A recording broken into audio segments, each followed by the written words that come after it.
Hello and welcome, Rob Chisholm here at RTV Audio Podcast. Today we're talking about lift, and then we'll move quickly into parasitic drag.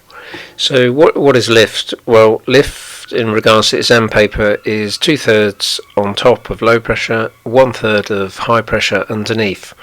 Bernoulli's idea or law states the airflow will go over the top, become low pressure because it's going over that top, that raised surface, and then we'll get faster and meet up with high pressure underneath. I've never quite grasped that, or rather I've always been asking questions like, well, if it's going to go faster to catch up with the high pressure, how does it know what to do? Where's all this happen? I thought, it wouldn't catch up. If it's going faster, it'll get there before it. Or think of a humpback bridge. Water hits the humpback bridge. It's got to slow down before it can, as it goes up. It's going to have some resistance. But it's the low pressure that actually makes it go quicker. So think of high and low pressure. You've got low pressure generally is very fast rotating wind. High pressure is quite slow and sinky.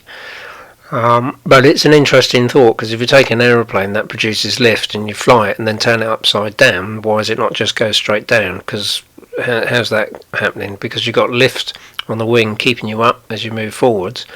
Well, if Bernoulli's law 100% accurate, shall we say, to what was written, then surely the wing will be pulled down. And it doesn't. So there's a bit more to it than that, obviously. And you can Google that and look at these ideas that people now have, which slightly change the physics, shall we say, of lift. But that all you need to know is what I said at the beginning regards for lift, to answer the question. Now, if we go into different types of drag, we've got profile drag of the wing, cleaner cut, high performance wing, clean cut, goes through the air quicker, less drag.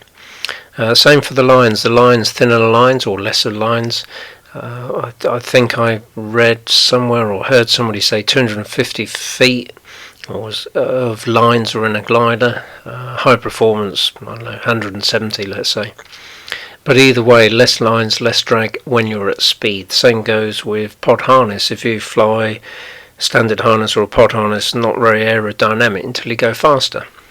You could think of a cyclist into wind at a certain point, gets harder work, and then you get one of those, I forget the name, but they're bicycles with fairings on, and they can average quite high, 25 mile an hour, but they've got a cone around them so they can cut through the airflow.